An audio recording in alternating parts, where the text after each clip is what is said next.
सभी को मेरा नमस्कार। जो साथी जुड़े हुए हैं, जो नहीं जुड़े हुए हैं वो तत्काल जुड़ जाएं, क्योंकि आज एक बहुत महत्वपूर्ण डेट है, आप सबको भी याद होगा। और मैंने सोचा कि जब आज ही के दिन एक बड़ा काम हुआ तो हमको लगता है कि इस पर बात करनी चाहिए थी। तो रविवार भी है और 1 जून है। मैं अपने साथियों से जानना चाहता हूँ, क्या 1 जून याद है आप सबको? अगर याद है तो कमेंट में ज़रूर लिखें। 1 जून कोई बड़ा आयोजन, कोई बड़ी ऐतिहासिक चीज़ें कितने लोगों को याद है? अपने कमेंट बॉक्स में ज़रूर लिखें। मैं जानना चाहता हूँ कि हमें याद है कि और लोगों को भी याद है जी। और जो लोग साथी हैं अपने ग्रुपों पर और अपने साथियों तक, व्यक्तिगत रूप से ग्रुपों तक इसको शेयर कर दें, क्योंकि आज एक बहुत महत्वपूर्ण दिन है और जिस पर चर्चा करना अति आवश्यक है।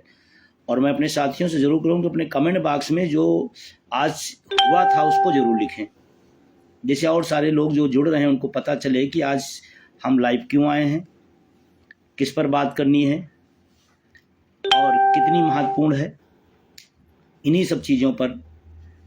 तो अपने कमेंट बॉक्स में अगर मेरी बात को सुन रहे हैं साथी लोग, तो अपने कमेंट बॉक्स में आज 1 जून है इसको ज़रूर लिखें कि आज क्या हुआ।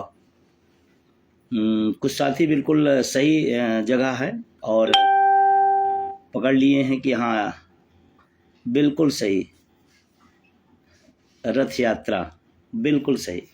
मैं ही जानना चाहता था कि कितने साथियों को याद है, कितने लोग को याद नहीं है।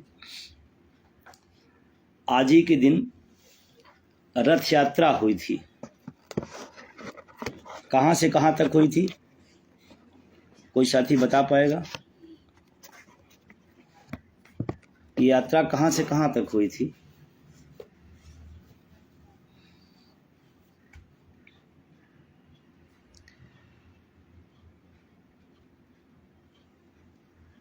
कितनी दूरी तय की गई थी? कितने किलोमीटर? मैं इन चीज़ों को इसलिए बोल रहा हूँ कि जैसे आपकी याददाश्त वापस आ जाए उसी 1 जून पर। किस लिए की गई थी?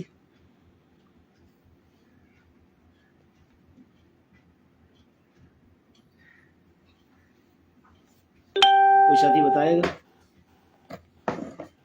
किस लिए की गई थी?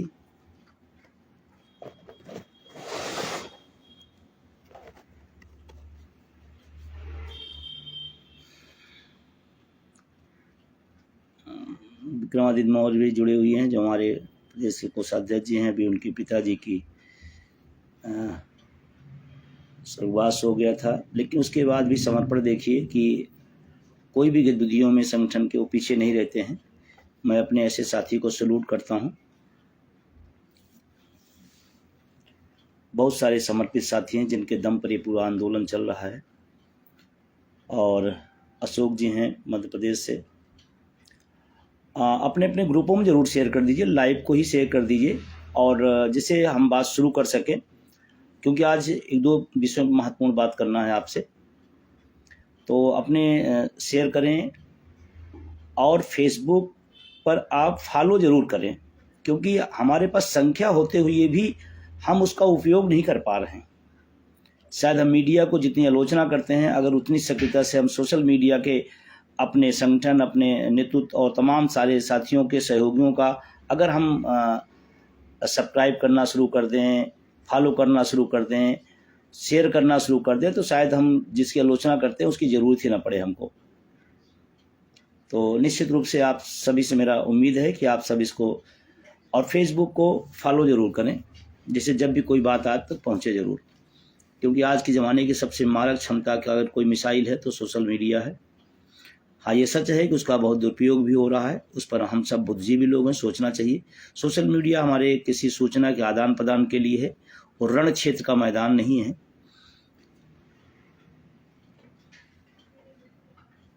तो एक दो लोगों ने लिख पाया, बाकी हमको लगता है वो साथी भूल गए क्या। 1 जून 2023 शिक्षक कर्मचारी के इतिहास की सबसे बड़ी घटना। शिक्षकों कर्मचारियों के सबसे महत्वपूर्ण विषय पर सबसे ज्यादा लंबा संघर्ष।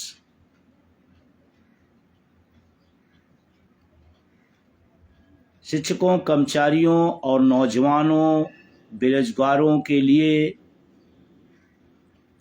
जो आवाज मुखरता से उठी वो 1 जून को चंपारण महात्मा गांधी के कर्म क्षेत्र से। चंपारण कहते हुए आपको याद आ जाता हो कि इतिहास के पन्ने पलटने लगते होंगे कि चंपारण क्यों और किस आंदोलन के लिए जाना जाता है।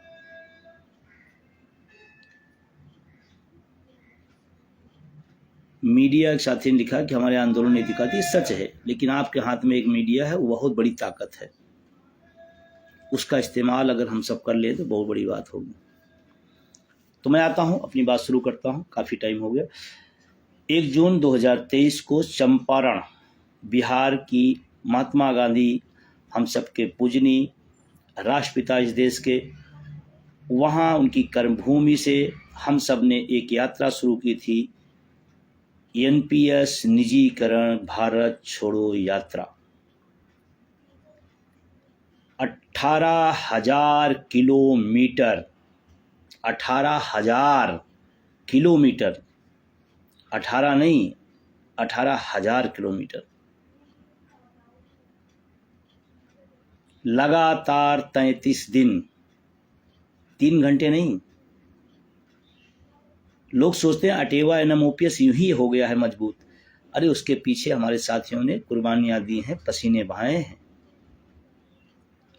18,000 किलोमीटर की यात्रा, लगातार 33 दिन सड़कों पर रहे हैं रात दिन।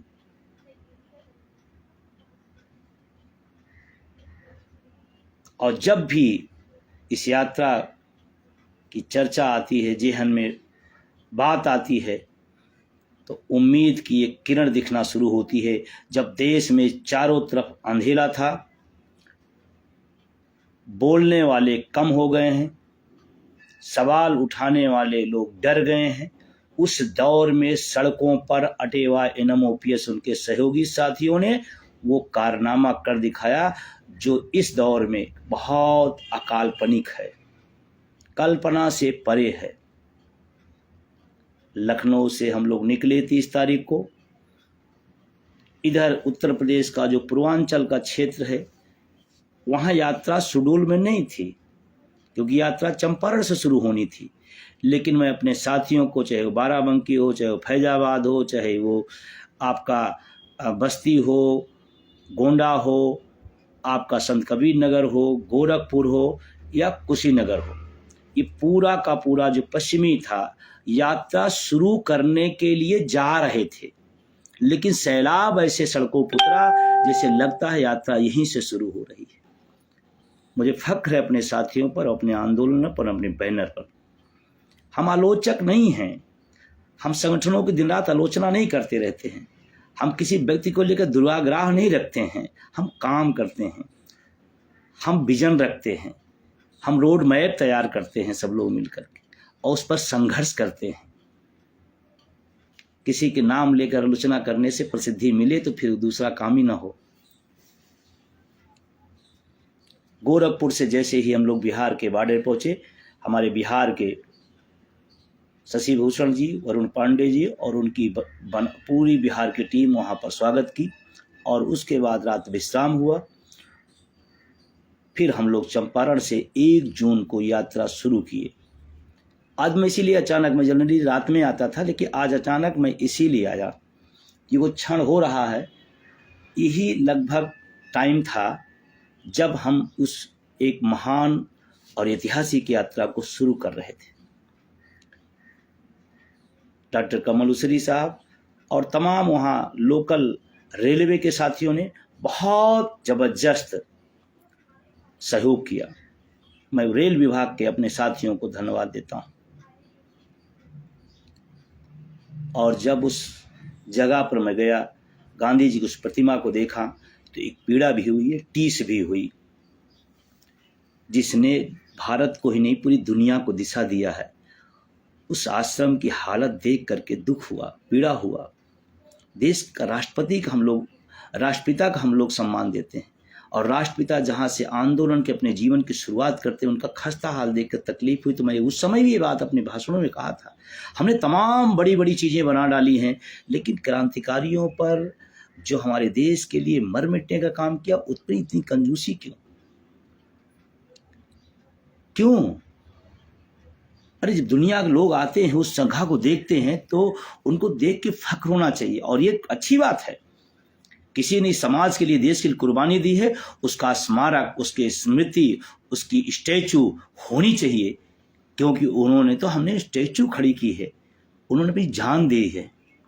तमाम लोग इसी बात से नफरत रहती है। जैसे रामाशीष सिंह स्मृति भवन और मूर्ति अनावरण का जो एक कल्पना थी अटेवा की, उसको पूर्ण होते स्थिति में आ रहे हैं। सोचो आप, जिसने अपनी जान कुर्बान कर डाली। देश के तमाम ऐसे क्रांतिकारी रहे हैं और हम उन्हें स्थान न दे पाए। आने वाली पीढ़ियां कैसे, जब हम आप चलते हैं सड़कों पर, जब मूर्ति लगी होती है तो हमारा अंगुली हुआ पर छोटा बच्चा पूछता है किसकी मूर्ति, तो हम बताते हैं सुभाष चंद्र बोस की है।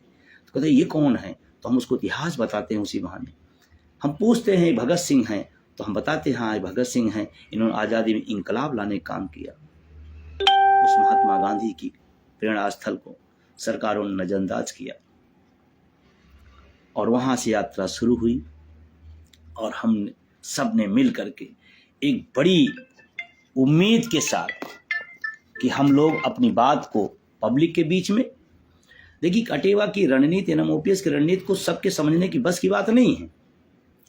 कब कहाँ कैसे करना है, ये संगठन अपना डिसीजन लेता है, अपनी रणनीति बनाता है। हम किसी के दिखावे के लिए नहीं दौड़ते हैं, हम किसी की उसके लिए नहीं भागते हैं कि उन्होंने किया तो मैं भी कर दूं, ऐसा नहीं। हमारा एक गोल है, निजीकरण समाप्त हो, ओल्ड पेंशन लागू हो, उसके लिए क्या क्या कर सकते हो कर रहे हैं और करेंगे, उसके परिणाम भी आए। लेकिन आज यात्रा पर ही हम रहेंगे। और आप सोचिए, जो लोग भी उस यात्रा के सहभागी नहीं बन पाए, उस यात्रा की ऐतिहासिकता को देखते हुए वो दुखी हुए कि इतना शानदार मौका था, हम चूक कैसे गए। चंपारण से निकलते हुए तमाम बिहार के राज्यों के बीच बीच में जाते जाते जाते जाते हम सब ने बिहार के उन तमाम प्रमुख स्थानों पर इस यात्रा को ले जाए। लेकिन बिहार के साथियों को मैं धन्यवाद दूंगा कि उन लोगों ने बहुत तत्परता के साथ अपने काम को आगे बढ़ाया, और हम सब उस क्षण भी नहीं भूल सकते हैं जब हाईवे पर शाम 6 बजे से हमारी मात शक्तियाँ इंतजार करी और हमारा रथ 12:30 बजे रात को पहुंचा था। तब भी वो हाईवे पर खड़ी थी। पूछा गया क्यों, तो उन्होंने कहा ऐसा न हो कि हम इस सुखद स्थिति से, इस संघर्ष की वेला से हम वंचित हो जाएं, तो हम हाईवे पर खड़े होकर इंतजार कर रहे थे रात 12:30 बजे। आप कल्पना करिए, 6 बजे से शाम को 12:30 बजे रात। हमने पूछा आप किसके साथ आई हैं? उन महिलाओं को उत्तर सुन करके मैं तो बहुत ही उत्साहित हुआ। उन्होंने कहा मैं साथ नहीं आई हूँ, मैं अपने पति को साथ लेके आई हूँ, मैं किसी के साथ नहीं आई। हमें लगा कि यात्रा बहुत जरूरी है। छपरा में पहुंचा, रेलवे के साथियों का पूरा छपरा का रेल स्टेशन भरा पड़ा था। हम कहाँ कहाँ के नाम लें, नाम नहीं ले पाते, किसी का तो छूट जाता तो लोग कहते हैं कि हमारा नाम नहीं है, हमारा स्थान का नाम है। मैं पूरे बिहार की बात कर रहा हूँ। तमाम जगहों पर विशाल विशाल कार्यक्रम हुए। वहाँ से हम लोग प्रवेश करते हुए कहाँ आए? बलिया, बागी बलिया, जहाँ तो सारे रिकॉर्ड तोड़ दिए। शायद राजनेताओं के, राजनीतिक दलों के भी इस तरह यात्राएं बड़े छोटे मोटे दल तो कर नहीं पाते, बड़े दल करते भी हैं, तो इतना उत्साह लोगों में होता। बलिया के उस बागी बलिया पर मुझे फक्र है कि मैं जयप्रकाश जी की उस भूमि पर गया, रात रुकने का मौका मिला। बलिया की हमारी टीम ने पूरे ढंग से बहुत अच्छी व्यवस्था, और हम सब ने वहाँ पर सुबह शुरू की यात्रा। बलिया से उत्तर प्रदेश की यात्रा शुरू हुई। हम लोग लगातार चलते चलते बलिया से निकल करके हम लोग आए गाजीपुर। गाजीपुर का तो नारा ही अलग है, इज्जत था बलिदानी है, गाजीपुर का पानी है। फिर वहाँ से बनारस, चंदौली, रेल का जुहूम जो रेलवे का निकला, चंदौली में हो चाहे बनारस में हो, वहाँ से, और सुबह 7 बजे यात्रा शुरू होती थी, रात 12 बजे, 1 बजे, 2 बजे, 3 बजे। क्यों पसीना बहाया जा रहा था? 1 जून समझते हैं, 45 का टेम्परेचर। क्यों लोग सड़कों पर थे? शौक थी किसी को? नहीं, हक मारा जा रहा है, निकलना पड़ेगा, आवाज लगे। सत्ता की चमचागिरी सबसे आसान होती है, आंख में आंख मिला के बात करना आसान नहीं होता है। और अटेवा एनम ओपीएस उसके साथी सरकार से सवाल पूछते हैं, मेरी पेंशन कहाँ गई? कहाँ गई मेरी ओल्ड पेंशन? उलझाओ नहीं एनपीएस यूपीएस में। जिनको संशोधन चाहिए और जिनको दलाली चाहिए उनको मुबारक हो, लेकिन इस देश का आवाम, इस देश का कर्मचारी, इस देश का शिक्षक, वो चाहता है ओल्ड पेंशन स्कीम। जिनको दलाली करना हो, जिनकी चापलूसी करना हो, वो करते रहें, उनको मुबारक है। और आपको सचेत करना चाहता हूँ, पेंशन आंदोलन कमजोर करने के तरह तरह के चेहरे आते हैं। कुछ आते हैं, फिर अपना प्रयास करते हैं, नहीं सफल होते, निकल जाते हैं, फिर दूसरे चेहरे लाए जाते हैं, फिर आते हैं, निकल जाते हैं, फिर तीसरे चेहरे लाए जाते हैं, फिर तीसरा बैनर बनता है, फिर तीसरा पैड बन जाता है, फिर चौथा पैड बन जाता है, फिर पांचवा बन जाता है। अटेवा एनम ओपीएस संघर्ष शुरू किया और इसको अंजाम तक ले जाएगा। चेहरे से थोड़ा सा अलर्ट रहिएगा। तमाम चेहरे बीच में एक चेहरा आया था, यूपीएस लाने की श्रेय ले रहा था, जब उसकी दाल नहीं गली तो दूसरे चेहरे ला खड़े कर दिए गए, नहीं नहीं मैं तो कर रहा हूँ।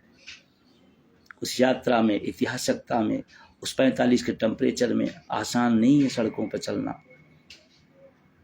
आसान नहीं है। फिर हम लोग वहाँ से निकल करके बनारस से भदोही को सलूट करता हूँ, मातृ शक्तियों का क्या जोर था वहाँ से निकल के इलाहाबाद, ऐतिहासिक धरती पर जहाँ मैं पला बड़ा, जहाँ मेरा बड़ा कर्ज है।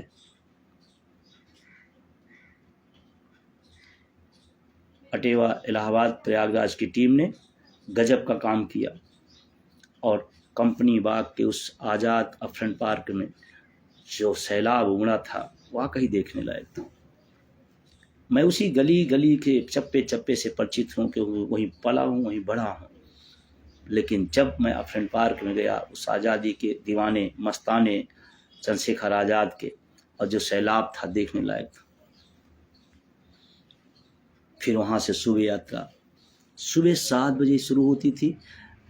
रथ पर पहुँचना उतरना, दिन दिन में 200 बार उतरना और चढ़ना हुआ करता था। गाड़ियों का काफिला हुआ करता था, जन समूह अपरंपार हुआ करता था। धूप नहीं देखता था, टेम्परेचर नहीं देखता था, उसके अंदर एक लौ है, उसकी एक ललक है ओपीएस की। इलाहाबाद से जब 7 बजे निकला, लंबी यात्रा थी उस दिन की। इलाहाबाद से प्रतापगढ़, प्रतापगढ़ से अमेठी, अमेठी से सुल्तानपुर, सुल्तानपुर से रायबरेली, रायबरेली से रात लखनऊ 2:30 बजे रात को। कुछ लोगों को होता है कि इतनी गहरी जड़ें कैसी हो गई हैं अटेवा की। गहरी आलोचनाओं से नहीं हुई हैं, गहरी संघर्षों से हुई हैं। और जिनको लगता है कि अटेवा कुछ नहीं कर पाता है तो वो करा दे, करा पाना नहीं है, आंदोलन को इधर से उधर डिस्टर्ब करना है। फिर हम लोग कहाँ से पहुंचे? लखनऊ, रायबरेली, अमेठी, सुल्तानपुर का वो नज़ारा, अमेठी के साथियों का कदम कदम पर, चप्पे चप्पे पर स्वागत द्वार बनाए गए थे। अमेठी में उसके बाद सुल्तानपुर, वो सुल्तानपुर के साथी अगर हमारी बात सुन रहे हो तो मैं इसी ऐतिहासिक बात करता हूँ, जो ओवरब्रिज था ऐसा तो राजनीतिक नेता और राजनीतिक दल नहीं कर पाए होंगे। इसमें कोई छूट जाए तो यह नहीं कि मेरा उसके प्रति कोई दुर्भावना है। कभी कभी लोग सोचते हैं कि अरे तो मेरा छूट गया।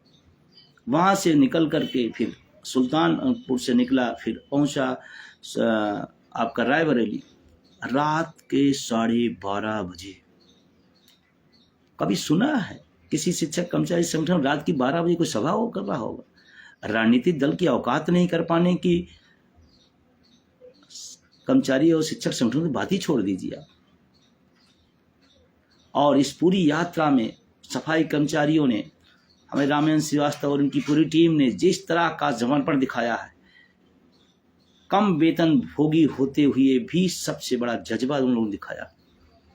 हम लोग रायबरेली से आए लखनऊ, अगले दिन यात्रा शुरू थी। सिंचाई विभाग और तमाम विभाग, PWD, तमाम विभाग जो भी हैं, सबकी बात मैं कर रहा हूँ, चाहे PGI हो, चाहे वो लोहिया हो, चाहे वो बलरामपुर अस्पताल हो, चाहे वो KGMU हो, या तमाम सारे विभाग के लोग सिंचाई विभाग के उस सैलाब को देखा होगा। कहाँ पर? तेलीबाग में अटेवा NMOPS के सहयोगियों ने गजब का काम किया। यात्रा शुरू पहुंचते पहुंचते आई लखनऊ। और आपको एक वाकया मैं जरूर बता दूं, इसको आज इसलिए चर्चा कर रहा हूं कि आप देखो आपने संघर्ष कितना किया है। यूं ही पेंशन अर्श से फर्श पर नहीं पहुंची है उसका मुद्दा, उसके पीछे खून लगे हैं, पसीने लगे हैं, उसके पीछे दर्द हुए हैं, उसके पीछे लोगों ने संघर्ष किए हैं, तब पहुंचा है। लखनऊ की सरजमई से हम लोग बढ़ते बढ़ते आगे सीतापुर। क्या बात है, शानदार, बहुत शानदार। ऐसे लगा कोई राजनीतिक दलों की रैली हो रही, रेला हो रहा है, रेला मचा हुआ है। शाहजहांपुर पहुंचा 12-1 बजे रात को, वहां का रामलीला मैदान ठसाठस भरा, ठसाठस। मैं वहां की टीम का धन्यवाद देता हूं। ऐसे निकलते निकलते मैं उत्तर प्रदेश के तमाम कोने पर होते हुए फिर वहाँ से मुरादाबाद, फिर वहाँ से हम लोग बिजनौर का तो एक फ़ोटो इतना ज़्यादा वायरल हुआ, लोगों ने कहा कि ये कौन है। वहाँ के साथियों ने इस तरह से बग्घी और इस तरह का स्वागत, तो मतलब और रास्ते की चर्चा मैं आपको करूँ तो हम लोग लेकर के सत्तू निकले थे, हम लेकर के बिस्किट और लैया निकले थे कि हो सकता है कहीं ना मिले हमारे साथियों जो हमारे साथ चल रहे हैं, उनको भूखे हों, प्यासे हों, तो उनको कम से कम हम दे पाएँ कुछ। लेकिन मैं आपसे बताऊं, आश्चर्यजनक बताऊं, ये देश जो लोगों के लिए लड़ते हैं उनके लिए देश पलकों बिछाए बैठा रहता है। ये मुझे एहसास हुआ। जितना ज़्यादा लोग, कोई फल लेके आ रहा है, कोई मिठाई लेके आ रहा है, कोई पानी लेके आ रहा है, कोई कुछ लेके आ रहा है, कोई नमकीन लेके आ रहा है, कुछ भी वो जितना रथ में रखता था उससे ज़्यादा हमको अगले स्टेशन पर उसको उतार के दूसरे को देना पड़ता था। पहुँचते पहुँचते हम सब बिजनौर से फिर उत्तराखंड पहुँचे। पहाड़ी इलाका, मैदानी नहीं था, जहाँ पर कुछ दूरी तय करने में कई घंटे लगते हैं। एक जज्बा था, उम्मीद थी इस यात्रा से।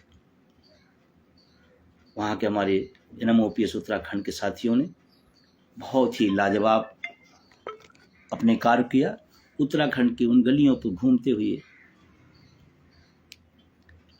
हाँ साथी, बिल्कुल मैंने कहा कि अगर कोई छूट जाता है तो ये नहीं मेरा कहना है कि मैं उसके प्रति, हो सकता है जहाँ 50 नाम हो तो वहाँ भी लखीमपुर हमारी शानदार टीम, और हमको लगता है वहाँ भी बहुत लेट पहुँचा था मैं, लखीमपुर में भी।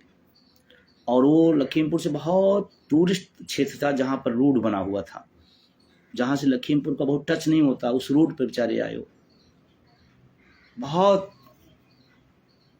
और मैं इस बात के लिए मैं धन्यवाद देना चाहता हूँ तमाम विभिन्न संगठनों को भी, उनके नेताओं को भी, कि उन लोगों ने निष्पक्ष भाव से तटस्थ होकर के इस आंदोलन को अपनी मदद दी। मैं उनका भी शुक्रिया अदा करता हूँ, जिन लोगों ने इस आंदोलन को बढ़ाने में थोड़ा भी अपना योगदान दिया, मैं सबके प्रति कृतज्ञ हूँ। अब बहुत लंबा हो जाएगा एक एक चीज़ों को करते हुए, फिर आप भी उबेंगे, लेकिन हमको लगता है आपको सुनकर अच्छा लग रहा है, क्योंकि जिस तरह कमेंट आ रहे हैं, जिस तरह से लोगों का सक्रियता दिख रहा है, उनको लग रहा है कि चलो एक बार फिर वही दृश्य सामने आ रहे हैं जो 1 जून 23 से शुरू होकर के यात्रा चली थी। पहुँचते पहुँचते हम लोग, मैं बताऊं, हरिद्वार, हमारा वो रोहित शर्मा और उसकी पूरी टीम उस ज़िले में बहुत अच्छा काम किया, बहुत जज्बाती और जोशीला साथी हमारा।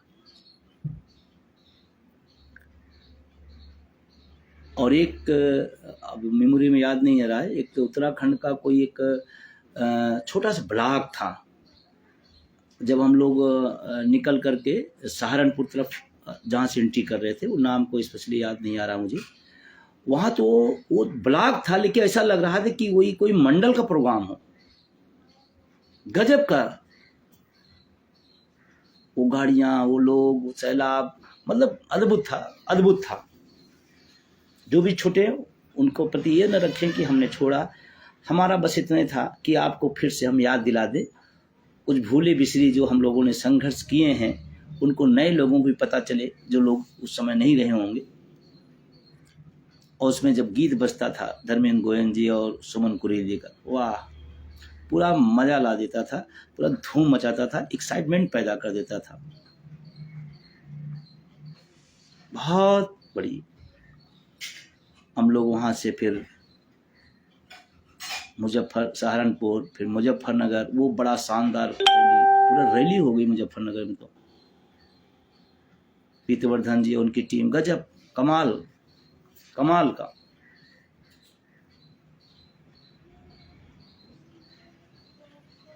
कंटिन्यू रखें, इसका मतलब आपको समझ में आ रहा है।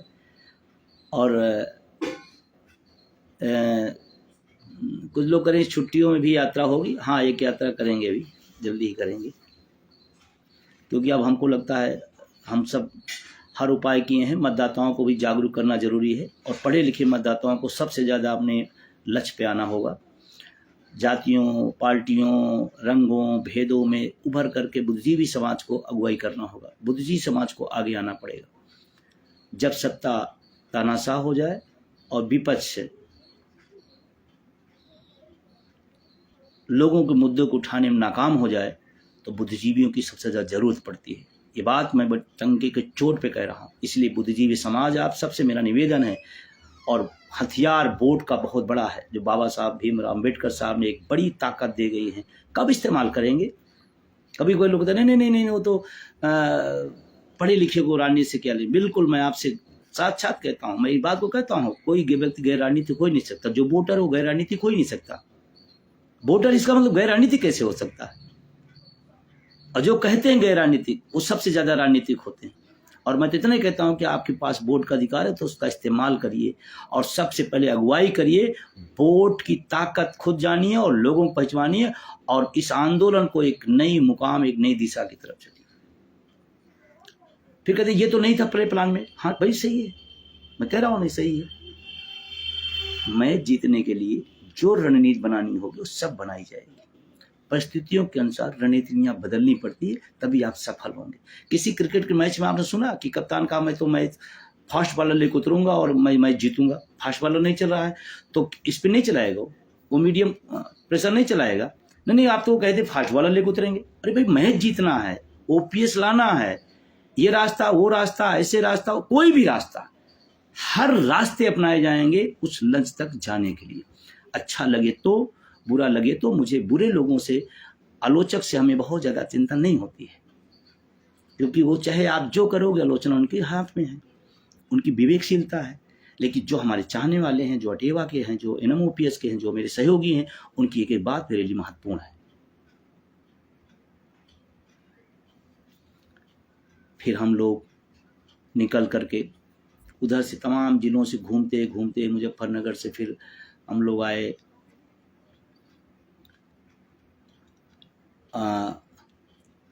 अमरोहा, और उसके बाद उधर फिर मेरठ। एक आध साथी जिले में हम टाइम देकर नहीं पहुंच पाए, लोग नाराज हो गए।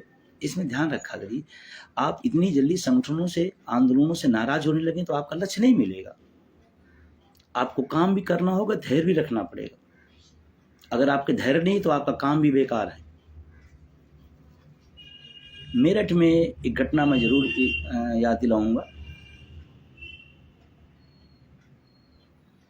वहाँ पर विश्वविद्यालय के लोगों ने अंदर रथ ले गए, और एक थाली थी, उसमें जल या पानी जो भी था, कुछ फूल था, उसमें मेरे पैर को रख कर धोने का उन्होंने अनुरोध किया, तो मैंने मना किया। मुझे थोड़ा सा इस सब चीज़ें अच्छा नहीं लगता है, लेकिन उन्होंने कहा सर, मेरठ यूनिवर्सिटी की परंपरा रही है कि हमारे यहाँ कोई अतिथि आता है तो हम ऐसे ही उसका स्वागत करते हैं। फिर ना चाहते हुए, असहमत होते हुए भी उनकी भावना का ख्याल रखते हुए कराना पड़ा। वो घटना मेरे दिलो दिमाग में ऐसी हुई कि लोगों की चाहत क्या है। मतलब क्या अद्भुत लोगों क्या सोच है। विजय बंदूक गिरा लेने से तुम्हारा कोई फायदा नहीं होगा, अटेवा को खत्म करने से तुम्हारा कोई फायदा नहीं होगा। तुम्हारा फायदा तब होगा जब यह आंदोलन जीत जाएगा, तुम भी उसके खिलाफ हो। और मेरठ में वो क्षण अद्भुत था, जिस तरह से यूनिवर्सिटी के साथियों ने, मेरठ के अटेवा के साथियों ने, तमाम विभागों के लोगों ने स्वागत किया, अद्भुत था। फिर उसके बाद मेरठ से फिर निकला, फिर तमाम बुलंदशहर वो रथ, वो महिला बुलंदशहर की हमारी मातृशक्ति, वो खुद खुली जीप चला रही थी। मतलब मुझे लगा कि झांसी की रानी भी इस आंदोलन में कूद पड़ी हैं। और पूरी यात्रा उसने अपने हैंडल से बैठा कर कराया। फिर हम सब बढ़ते बढ़ते बढ़ते रात में पहुँचे अलीगढ़। बहुत टाइम हो गया। अलीगढ़ लोगों ने कमाल ही, मतलब मैं क्या बताऊं, किसकी चर्चा करूं, इसको छोड़ूं किसको बोलूं, मैं समझ नहीं पा रहा हूं। जिनका छोड़ जाता है तो वो दिल से नहीं छूट रहे हैं। हो सकता है अभी अब कोई बात करते हो तो 10 बात में एक आध दो बात मिस हो, तो किसी का जिला, किसी का नाम कोई माने नहीं। मैं आप सबसे कहता हूं कि आप अपने मुद्दे को देखिए, अपने बैनर देखिए। एक चीज़ ध्यान रखिएगा, मैं आज फिर सचेत करना चाहता हूँ, लाइव आकर रहा हूँ, आपका मुद्दा आपके लिए अहम है और आपका बैनर आपके महत्वपूर्ण है। कोई व्यक्ति आपके लिए महत्वपूर्ण है, क्योंकि वो आए थे चले गए तो मैं भी चला जाऊँ, फिर आपका विजन नहीं है। आपका बैनर लक्ष्य है ओपीएस और आपका बैनर अटेवा एनएम ओपीएस, बस। इसके अलावा दुनिया की कोई चीज़, कौन आ रहा है, कौन जा रहा है, कौन छोड़ रहा है, सबके अपने अपने लक्ष्य हैं, अपनी अपनी महत्वाकांक्षाएं हैं, उसमें बहुत ज़्यादा नहीं। फिर अलीगढ़ से सुबह निकला, मैं पहुंचा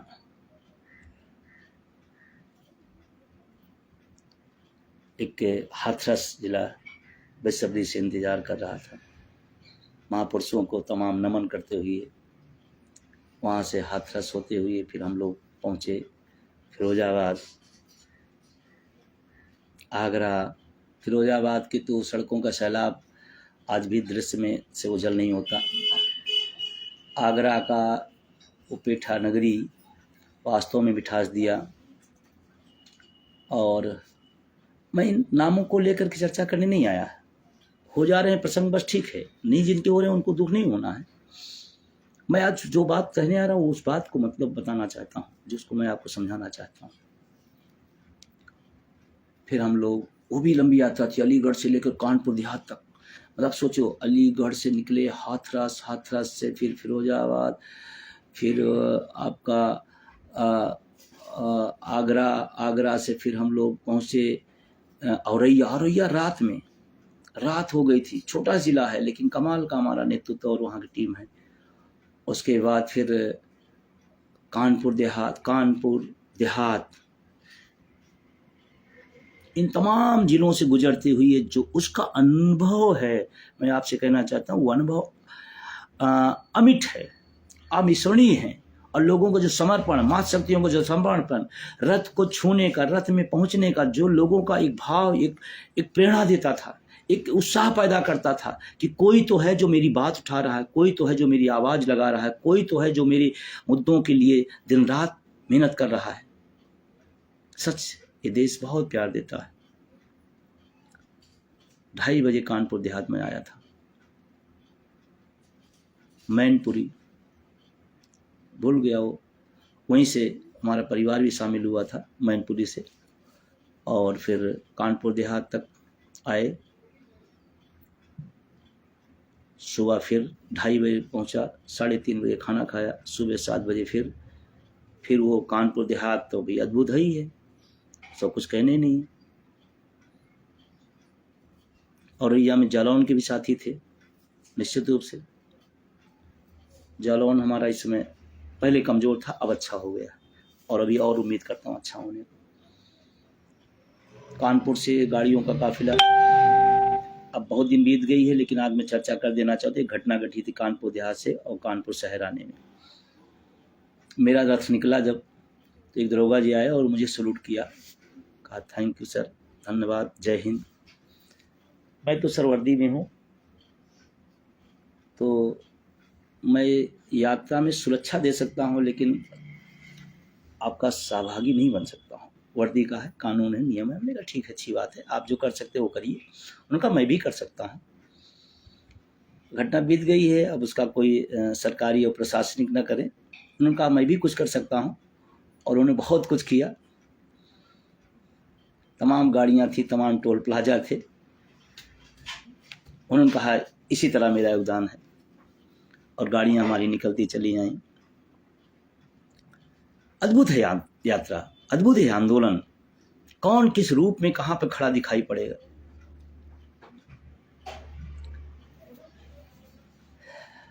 फिर वहाँ से कानपुर नगर, वो हाल का बुरा हाल था, और रमादेवी चौराहा, मतलब मैं क्या गिनाऊँ, क्या क्या छोड़ूं और क्या क्या याद करूं। मेरी समस्या को समझिएगा, मैं क्या क्या छोड़ूं और क्या क्या बताऊं, क्या क्या आप नाम लूं, क्या क्या ना लूं। कानपुर देहात से कानपुर शहर, शहर से फिर हम लोग पहुंचते हैं फतेहपुर। फतेहपुर के बॉर्डर से ही लोगों का लगातार मिलना, और हाईवे पर फतेहपुर में जो विशाल गाड़ियों का काफिला, चाहे 4 व्हीलर हो, चाहे वो बाइक हो, चाहे जो हो, मतलब वो दृश्य तो कमाल का है। वहाँ की ताकत, वहाँ की टीम, वहाँ के मैनेजमेंट, निधान का जो समर्पण, गोयन जी के गीत धूम मचाए हुए थे। करते करते हम लोग फिर पहुँचे फतेहपुर से कौशाम्बी, फिर वहाँ से बांदा, और बीच में रास्ते में तमाम जगह होती। बांदा का खाना पूरे साथियों को आज भी याद है। अद्भुत था, सादा था, बहुत लाजवाब था। फिर वहाँ से हम लोग यात्रा को आगे बढ़ाते हुए मध्य प्रदेश एंट्री की। डहरिया जी और उनकी पूरी टीम ने, सतना हो, कोई जगह हो, मतलब अद्भुत था। और जबकि थोड़े लोगों को उम्मीद कम थी, लेकिन मतलब उम्मीद से कई गुना ज़्यादा पूरे मध्य प्रदेश ने दिया। कई जिलों में, खरगोन की मैं चर्चा अगर ना करूं तो भूल जाऊंगा कि ये रहा एक पूरा शहर करीबन 5 किलोमीटर का, और मुझे निकलने में 1.5 घंटे लगे। सड़कों पर फूल था, ऊपर से बरसाए जा रहे थे, नीचे सड़कें फूलों से ढकी थी। लोग सोच रहे थे कोई मंत्री, कोई मुख्यमंत्री आए हैं क्या। ये प्यार है आपका, ये आपका स्नेह है मेरे प्रति। पूरी एमपी में जगह जगह पे अलग अलग तरीके से अलग अलग संघर्ष का शंखनाद हुआ। फिर वहाँ से हम लोग महाराष्ट्र शिवाजी की कहना ही क्या। शिवाजी की जब मूर्ति पर हम सब चढ़े और वहाँ पर जब उनको सलूट कर रहे थे, तो मन में एक आग लग रही थी कि इस धरती पर हमारे ऐसे लोग भी थे जो मुगलों से लड़े, जो अंग्रेज़ों से लड़े, तो क्या हम अपनी बनाई सरकार से नहीं लड़ सकते। इतने बुज़दिल हो गए हैं, इतने कमज़ोर हो गए हैं। हम उनके गीत तो गाते हैं, हम उनसे सीख क्या पाते हैं।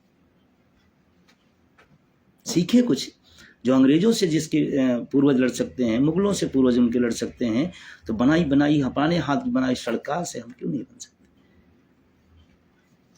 ओपीएस, एनपीएस, यूपीएस सरकार बनाती है, लेकिन उस सरकार को कौन बनाता है। हम आप मिलकर बनाते हैं। और अभी आपके पास आगे मौका है बुद्धिजीवी समाज को, जिनको तय करके दिखाना पड़ेगा, नहीं दिशा हम ही देना जानते हैं। जब भी बुरे हाल में कोई देश की नीति, राजनीति गलत दिशा में जाएगी, तो सही करने का काम अलग है। बुरहानपुर का तो महिलाएं, पानी बरस रहा, रात के 2 बजे।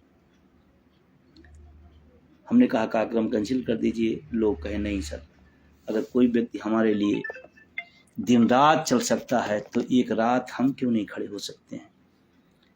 आपने यात्रा से क्या सीखा, क्या पाया, नहीं पाया, मुझे नहीं पता है, लेकिन मैंने यात्रा से पाया कि लड़ो, दुनिया तैयार है आपके साथ खड़े होने को। लड़ो, लोगों की आवाजें दबी हुई हैं, उसको आवाज दो आप। हमने पाया कि आप अगर 10 देते हैं, तो अगला आपको 90 देने को तैयार बैठा है। बस आप ईमानदारी और कर्मठता के साथ उस मिशन को आगे बढ़ाएं। महाराष्ट्र के तमाम जगहों पर बितेश जी और उनकी पूरी टीम ने, और जहाँ पर हम लोगों ने इस कार्यक्रम का समापन का प्लान किया था, बाद में फिर वो बड़ा दिल्ली तक गया। फिर वापस महाराष्ट्र की दो खास बातें मुझे आई। एक तो वहाँ के जो नारे होते हैं वो जोश भरने वाले थे, दूसरा वहाँ की जो शब्दावली है वो दिल में घुसने वाली है, वो घुसी।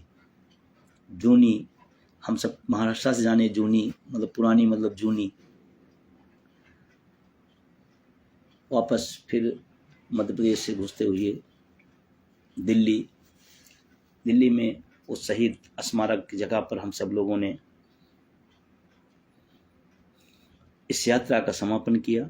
इस बीच में तमाम लोगों के नाम, तमाम स्थान छूट गए होंगे, मैं सबसे माफ़ी चाहता हूँ। मेरा किसी का मतलब नहीं था कि छूटे, लेकिन बहुत लंबा हो जाएगा इसलिए मैं इसको कर रहा हूँ। मैं अब दो निचोड़ पे आता हूँ। मैं आज क्यों आया हूँ इस लाइव में?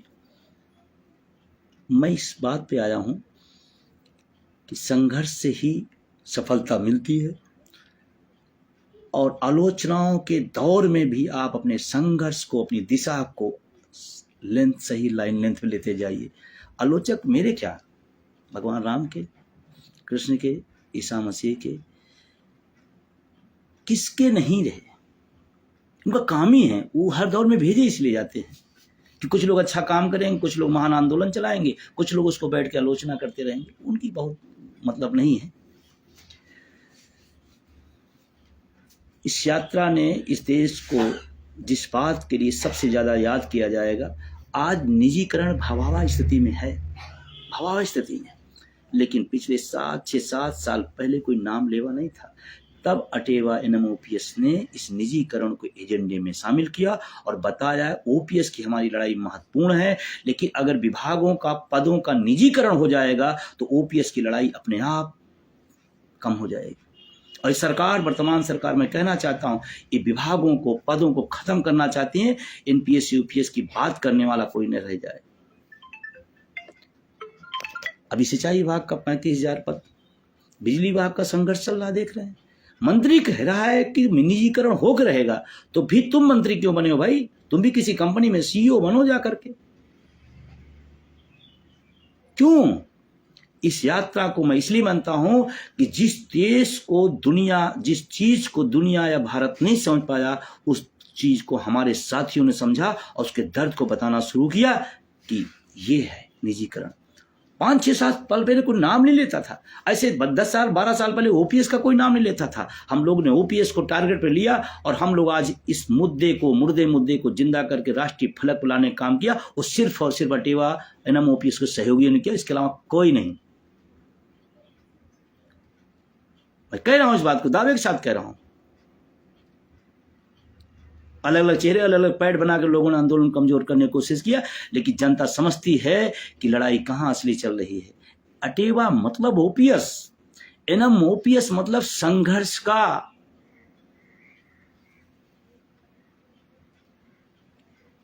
जिस निजीकरण को आज लोग समझ रहे हैं, उस निजीकरण को हम लोग 5-6 साल पहले से लोगों को अवेयरनेस करें। और आज भी मेरी जिम्मेदारी के साथ कह रहा हूं, लाइव हूं। अगर आप नहीं जागेंगे तो आपको तो नौकरियां मिल गई, लेकिन आपके बच्चों को नौकरियां नहीं मिलेगी, बड़ी फीस पढ़ाने के बाद भी। मैं कह रहा हूं इस बात को, इसलिए मैं कह रहा हूं, जागो आप, अटेवा का साथ दो, NMOPS का साथ दो, संघर्ष में कूदो। सरकारें हमेशा हकों को कुठाराघात करने के लिए होती हैं, और सड़कों पर सैलाब लाके संघर्ष करने वाले लोग हकों को बचाने का काम करते हैं। आप आओ, बैठो मत, बुजदिली मत दिखाओ, सरकार की चापलूसी मत करो। लोग मंत्रियों के यहाँ फूल और माला पहनने जाते हैं, बता देते हैं संघर्ष कर रहे हैं। अरे यार, उस मंत्री से आपकी हिम्मत है पूछ लेने की क्या कि निजीकरण हो रहा है, बिना उसकी मर्जी के हो रहा है क्या? और उसको लाके माला पहनाते। अटेवा NMOPS का हमेशा से प्रयास रहा है, संवाद तो हम करेंगे, लेकिन माला फूल पहनाने किसी को सिर्फ पर्चे बनाने के लिए, संगठनों और भीड़ के नाम पर, इसके लिए अटेवा NMOPS नहीं है। निजीकरण के उस दौर को दिखाने काम 18,000 किलोमीटर रात दिन की यात्रा करके 33 दिन में इस देश को बताया कि निजीकरण कितना खतरा। और मैं कहना चाहता हूं, जाति धर्म से ऊपर उठकर देखिए, इस चश्मे को निकाल कर देखिए। आप किसी जाति धर्म के हों, अगर नौकरी नहीं मिलेगी तो आपकी तो नौकरी मारी जाएगी। आप सोचिए इस बात को। या जिनके घरों में आज घर हो गए, कार हो गई, उस किसके दम पर? उसी नौकरी के दम पर हुई। और आज वर्तमान सरकार, किसी की है हिम्मत जो कह सके इस बात को? बातें बड़ी बड़ी और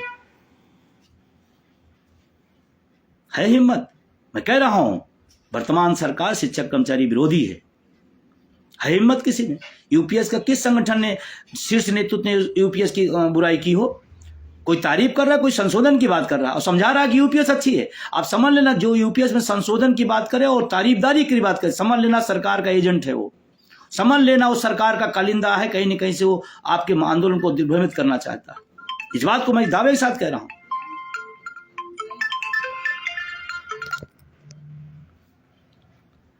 एनपीएस यूपीएस की तरफदारी या संशोधन की बात करने वाला सरकार का आदमी, आंदोलन को तोड़ने वाले लोग हैं। वो चेहरे अलग अलग हो सकते हैं, वो पैड अलग अलग हो सकता है। और उसके बाद शायद बहुत लोगों को नहीं पता होगा, 1 अक्टूबर 23 की जो रैली हुई थी, भारत में पूरी दुनिया के ट्रेड यूनियन की सबसे विशाल रैली, वो इसी यात्रा का बहुत बड़ा रोल था। बहुत बड़ा रोल था, बहुत बड़ा रोल था।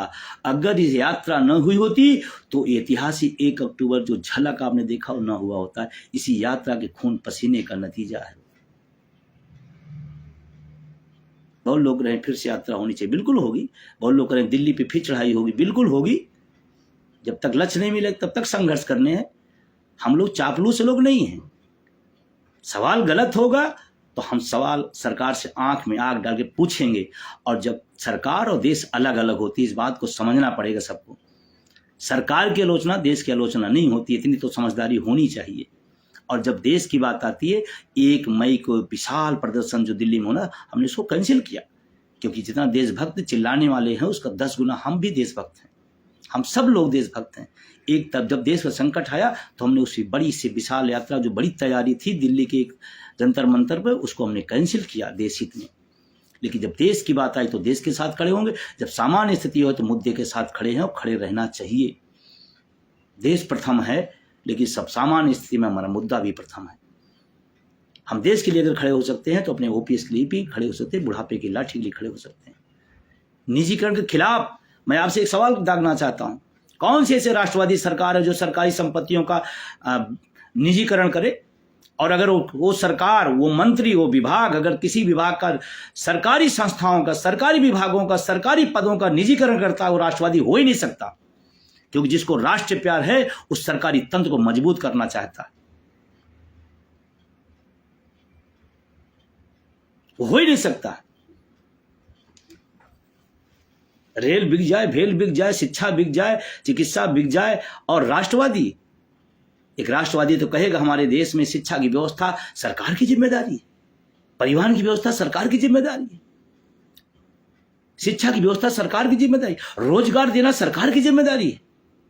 सरकार की क्या जिम्मेदारी है? घर घर क्या पहुंचेगा? रोजगार पहुंचा दीजिए, सरकार कोई जरूरत नहीं पड़ेगी, किसी चीज की जरूरत नहीं पड़ेगी, सिर्फ रोजगार, शिक्षा और रोजगार और चिकित्सा पहुंचा दीजिए। आपको कोई काम नहीं करना है, 3 काम आप ये कर दीजिए, शिक्षा, चिकित्सा और रोजगार कर दीजिए, फ्री कर दीजिए। रोजगार, कहते रोजगार, पद खाली पड़े हैं, लाखों लाखों पद खाली पड़े। क्यों खाली पड़े हैं? किसी मंत्री का पद खाली पड़ा, किसी विधानसभा और सांसद का पद खाली पड़ा हुआ, क्यों नहीं खाली? क्यों खाली पड़े हैं लाखों पद? हजारों साल से इलाहाबाद में लड़के शिक्षा की भर्ती के लिए आंदोलन कर रहे हैं, तो उनको जातियों, धर्मों और पार्टियों में बांटने का बात की जा रही है। इस देश की मीडिया को क्या हो गया? मैं जिम्मेदारी साथ कहना चाहता हूं, आज इस देश में जितना राजनेताओं की आलोचना हो रही है, उससे कई गुना ज्यादा इस देश में मीडिया की आलोचना। मीडिया को अपना आईना फिर से देखना चाहिए एक बार, कि ऐसा क्या हम कर रहे हैं कि जो देश के लोग आलोचक हो गए। और मैं एक बात जरूर कहना चाहता हूं, सरकार अलग होती है, देश अलग होता है। हमने प्रधानमंत्री बनाया है, प्रधानमंत्री कमी करेंगे, हम आलोचना करेंगे, हमारा हक मारा जाएगा, मैं सरकार से पूछूंगा कि मेरा हक क्यों नहीं।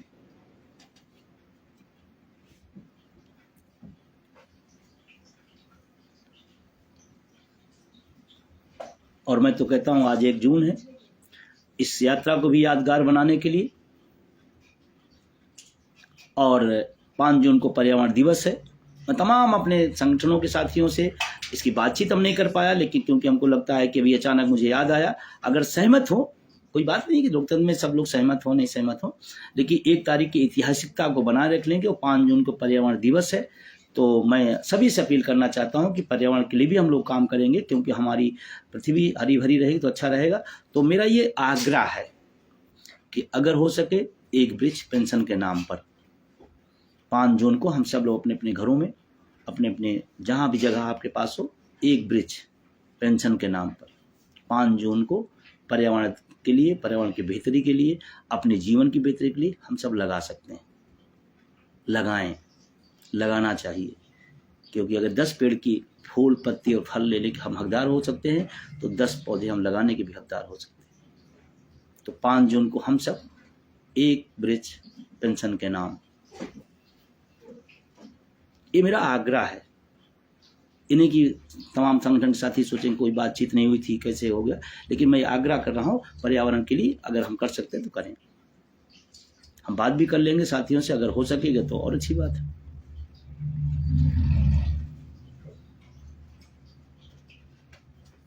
अर्धसैनिक बल देश के लिए मरता है, सीमा पर भी, सीमा के बाहर भी। ओपीएस क्यों नहीं, क्यों नहीं उनको ओपीएस? इससे बड़ी राष्ट्रभक्ति क्या हो सकती है? आप कुछ मत दो, ओपीएस दे दो, राष्ट्रपति का प्रमाण पत्र होगा।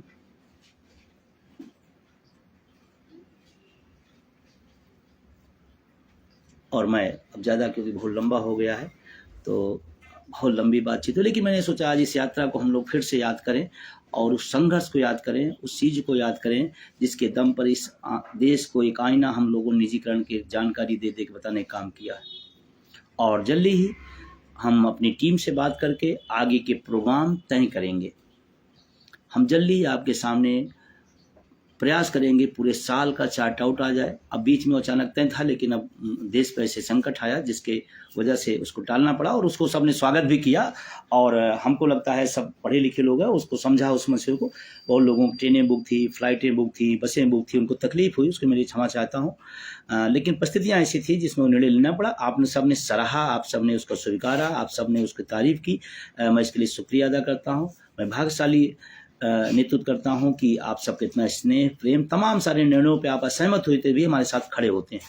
लेकिन ध्यान रखना है, नेतृत्व का काम होता है आज से आने वाले टाइम में क्या करना है। हो सकता है आज आप न देख पा रहे हो, उसको हम सब या हमारी टीम देख पा रही हो, उस हिसाब से निर्णय लिए जाते हैं। असहमत होना बुरी बात नहीं, लेकिन संगठन के निर्णय के बाद संगठन के साथ खड़ा होना, ये एक संगठनकर्ता, नेतृत्वकर्ता की पहचान होती है। और उसी दिशा में हम सब चलते हैं, उसी दिशा में। बहुत सारे लोग यात्रा जब हो रही थी तो लोगों का नहीं, यात्रा नहीं ठीक है, जून का महीना है, इतनी गर्मी है, कैसे हो सकता है, नहीं ठीक होगा। उन्होंने अपनी सहमति दी, उन्होंने अपना दर्द महसूस किया, उन्होंने अपने जो पक्ष थे उसको रखे, लेकिन जब तय हो गया तो सब सहमत हो गए, ठीक है। और उन लोगों ने बहुत अच्छा सहयोग किया, लगे अपना पूरी ताकत के साथ। रामेंद्र कुशवाहा जी बहुत ही हमारे जो जोशीले साथी हैं मध्य प्रदेश से। तो रावेश जी हमारे हैं, बहुत मिशनरी साथी हैं। तो तमाम नवल किशोर जी या तमाम सारे साथी हैं, सीपी राव जी, धर्मेंद्र गोयन जी, है ना, तमाम सारे साथी हैं। सब लोग लिख रहे हैं कि एक प्रोग्रामिंग जल्दी हो। हाँ, जन क्रांति, अच्छा कुछ लोगों सवाल है, मैं निवेदन करना चाहता हूँ कि हाँ ये बात याद आ गई।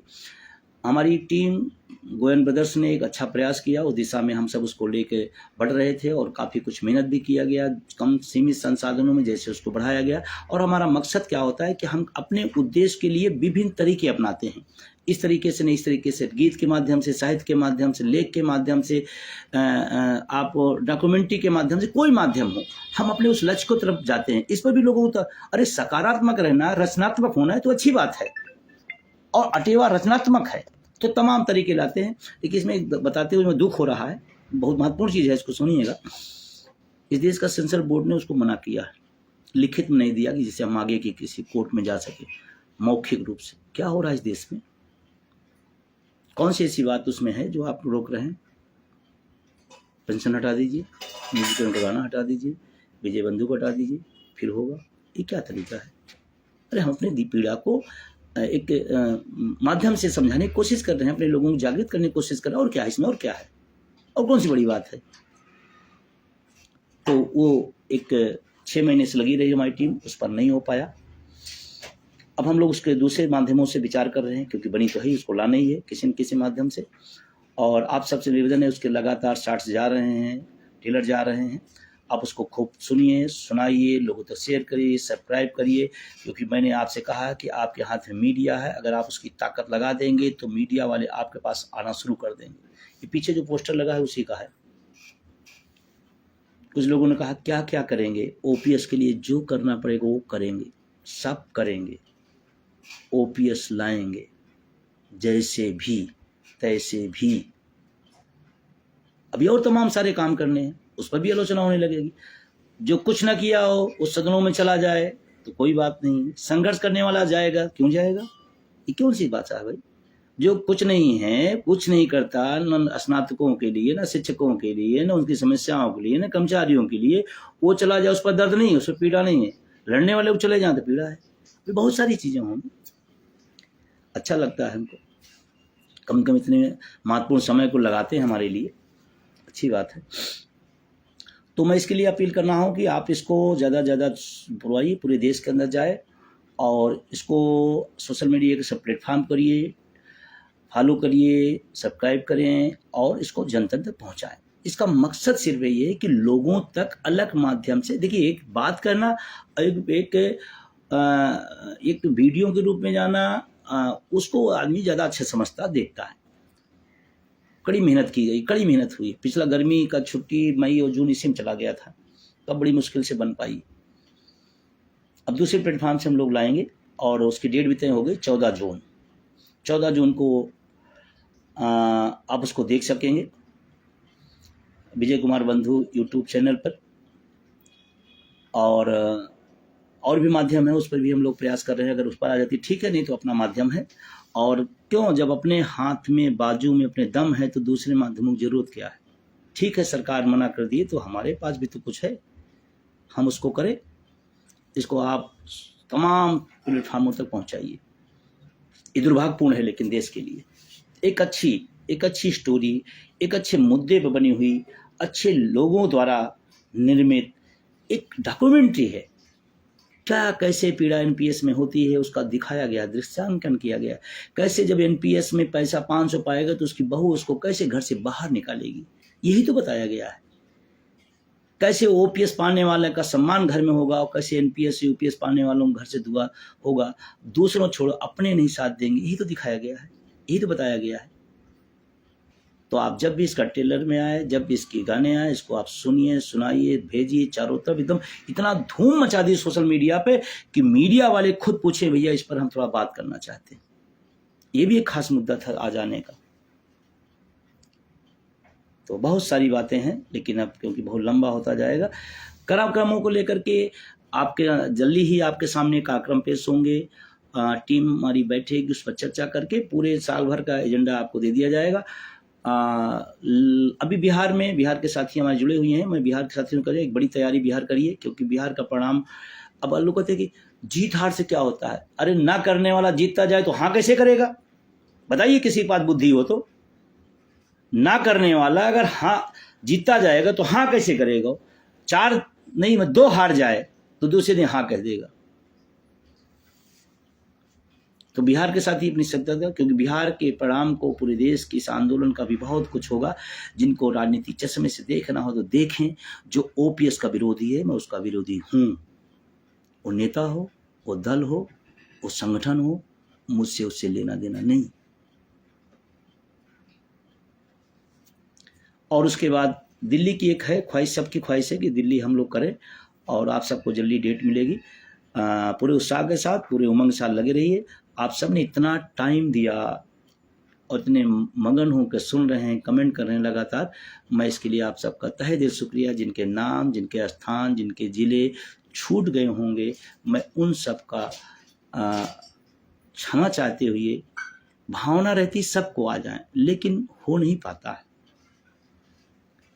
तमाम सारे हमारे साथी जिन्होंने सोशल मीडिया के क्षेत्र से, आईटी सेल के क्षेत्र से इस आंदोलन को बढ़ाया, आगे किया, प्लेटफॉर्म पर पहुंचाया, उन सबको भी शुक्रिया, उन सबको भी धन्यवाद। पूरी टीम को धन्यवाद, बहुत ज़्यादा, आज सबसे ज़्यादा हो गया, धन्यवाद।